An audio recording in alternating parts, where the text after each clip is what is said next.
In this chapter, we will define and explore the concept of passed pawns. So a passed pawn is a pawn that has a clear path towards promotion. And when I say clear path now, I mean that it's not interrupted by other pawns. So for instance, these pawns in the center are blocked, so they are not passed. Neither side can make any progress and advance their pawn.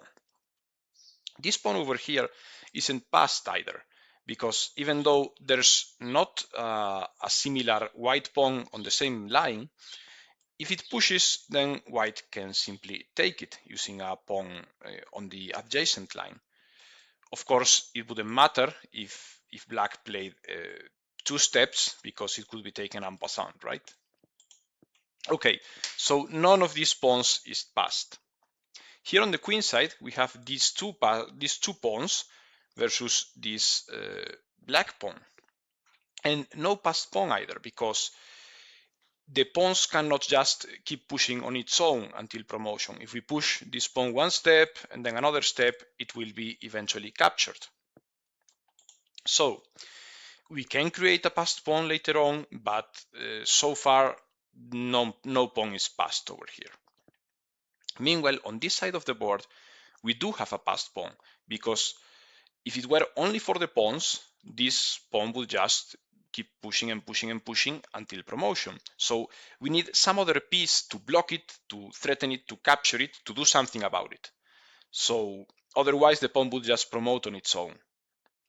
So this is a key concept in pawn structure, the idea of a passed pawn. Pawns that have a clear path towards promotion. So no enemy pawns on the same file or on the adjacent files in a spot where they could do a capture if the pawn pushes. Okay, so why are passed pawns important? Since they can be blocked. Here the black king could stay on this side of the board and never let the pawn promote. So why is this such an important concept? And it's important because it restricts piece activity.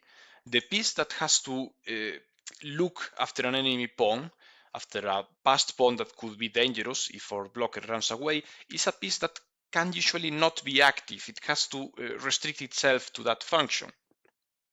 And we can see it here in this position, where the black king has no trouble blocking either pawn, so preventing either pawn from promotion, but he cannot stop both pawns at the same time, because in chess it usually happens that we need a double threat to win. So we attack 2 things at the same time and overwhelm the defense. So let's see how this would play out. We can advance one of the pawns.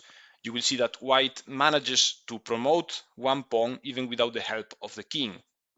So if black tries to defend, he succeeds in defending, but it's too busy with dealing with this pawn. Now the pawn on the other side of the board is free to push. And we see how indeed the black king got overwhelmed by 2 passed pawns advancing on opposite sides of the board. So we've used one of the pawns as a distraction for the enemy king to have to worry about it and deal with it. And then the second pawn manages to get us a win, or converting into a advantageous position for us. If you go back to the beginning, here black could defend if they had some extra piece. So if they had a bishop on this square or blocking somewhere over here, or a knight, they could still manage to stop both pawns. But since they only have one defender, there's no way to do it. In this example, we see that black has a more active king. So that's an advantage for them. But we have this passed pawn on this side of the board, and we will use it to again distract the king so that it gets away from the action and it has to leave the protection of the pawn and the attack of our own pawn. So first we activate the king a little bit because it's doing nothing on the back rank, and after a few moves, now we're going to put black on a dilemma. Many moves are winning, but let's go for the most forcing idea. We are going to push the pawn as soon as possible, even if that means losing the pawn, as it will. And why do we do that? because if the king comes here and then here to take the pawn, it's far, far away from the rest of the action that is happening on this side of the board. So we capture the enemy pawn and we get a quick win, so like this. And now, well, there are many moves that win. My favorite one is king e6, basically body shouldering the enemy king so that it doesn't pass and it doesn't interfere with this pawn. So maybe like this and like this, and now we promote in an easy way with no obstacles.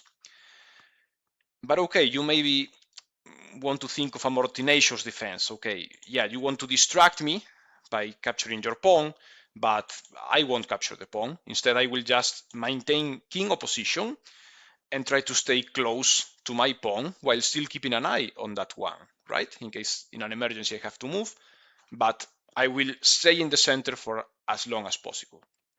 Well, you will see that this doesn't actually work, and in fact, white can simply keep advancing, and at some point we will be too close to promotion and the black king will have to do something about the pawn. So maybe like this, and black takes the pawn a few moves later, but we see that it's really the same story. We can still open a path for the pawn to push.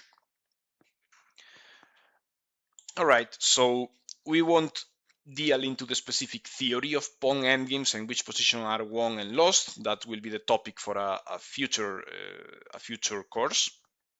But you can see this idea of using a passed pawn as a distraction, so that the enemy king has to go take a detour and get out of the side of the board where the things are happening, when the attacks and defenses of, in this case, these pawns are occurring. Of course, I'm using just king and pawn endgames as an example because they are the clearest way to illustrate these concepts, but similar things happen when we add a couple of pieces for each side, and we will explore those in future chapters in this course. But so far, I just want you to get the idea of what a passed pawn is and why is it a problem for our opponent if we have a passed pawn.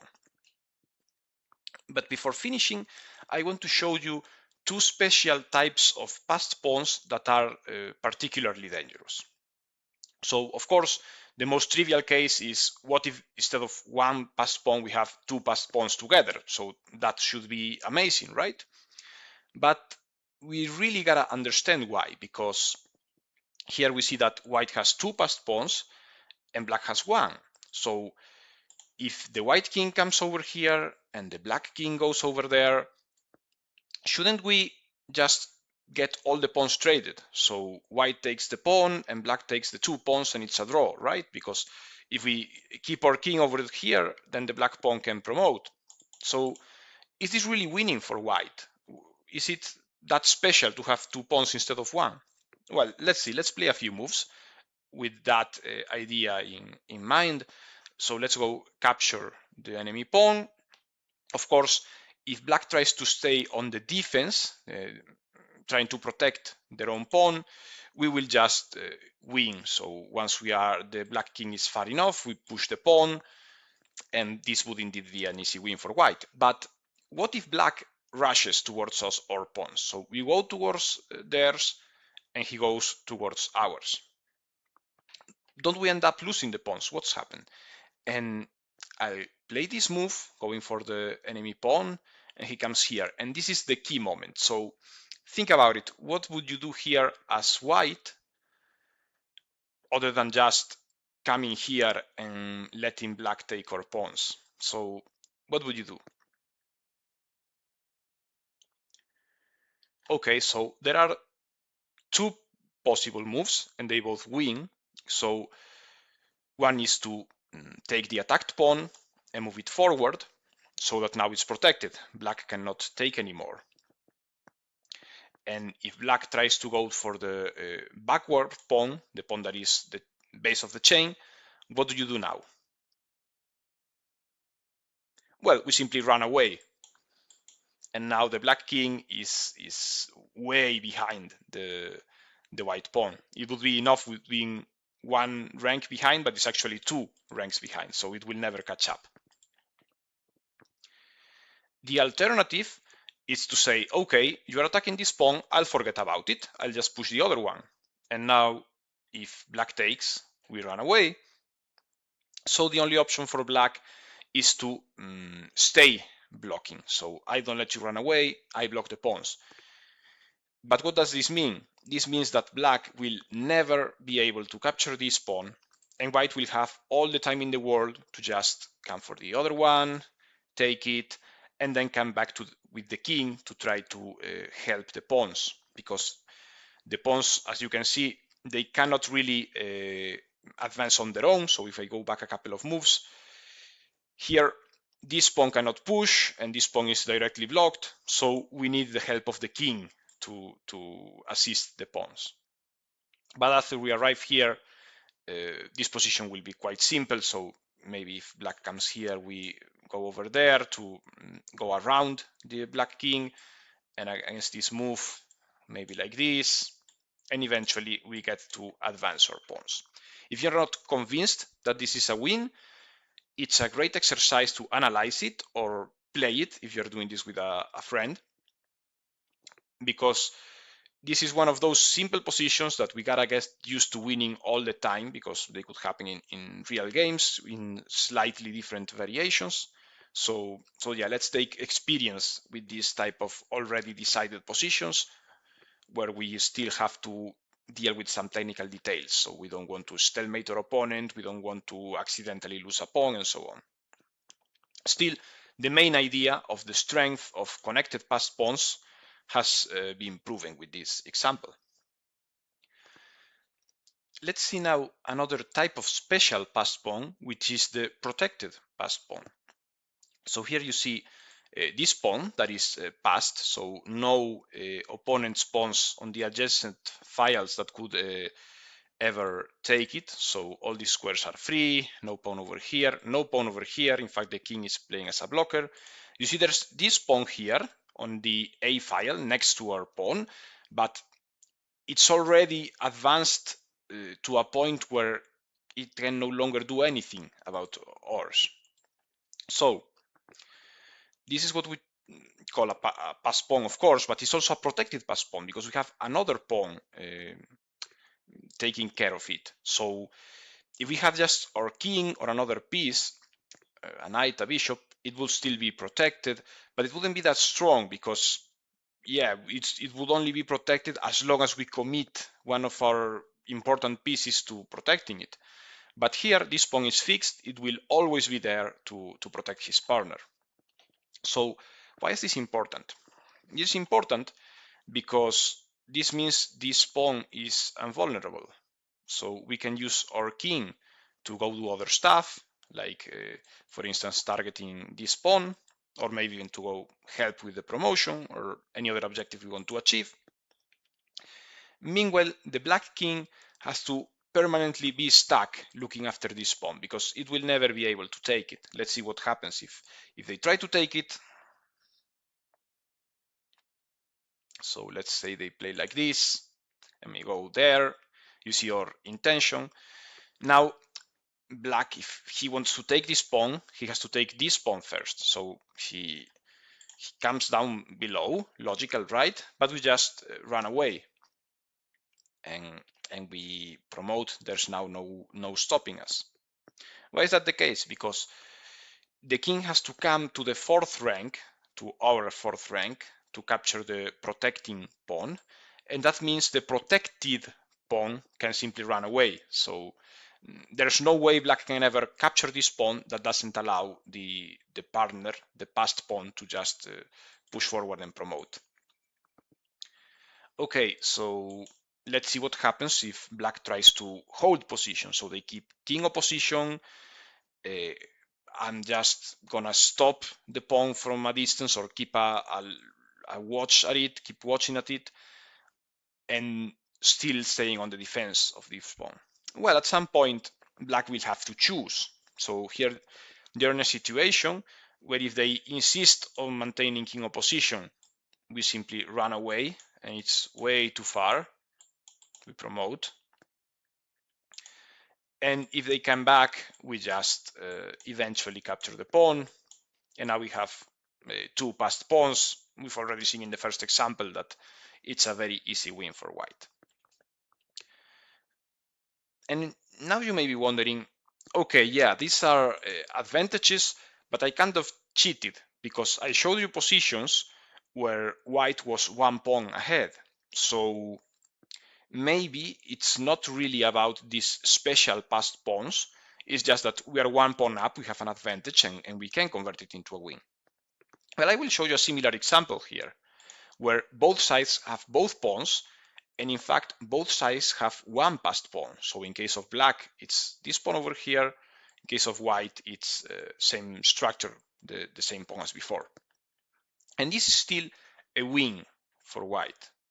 White will go after this pawn, try to capture it, and black will not be able to take our passed pawn.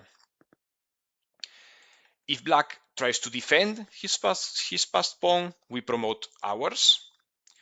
And if black tries to capture, we simply take the pawn and then come back with the king. So we play a move like this. And if they defend, we push. And if they come for our pawn, we simply take it. They can never do this because we promote. So they need to stay on the defense. And now we simply bring our king and help with the promotion. So I will let you find out the details and try to analyze and see how this would actually end. Be careful with stalemate tricks. Again, practice it with a computer or with a partner. If you have any questions, leave it in the comments, whether the Lichess study or the YouTube comment section. But I'll let you be the one who actually finishes here with white. It's yet another position where we need to develop some technique and find and being precise in winning these types of kind of already decided endgames. Okay, so this has been it for the passed pawns chapter. We'll have 2 more chapters where we will explore rook endgames and minor piece endgames, just the very basics. We won't get deep into the theory, just common ideas that we saw here. And then we'll have some exercises. You can already start taking a look at them at the Lichess study. I will give you the solutions in the final chapter. And as always, I hope you find this enjoyable. I hope you are learning good endgame ideas and techniques, and see you on the next chapter.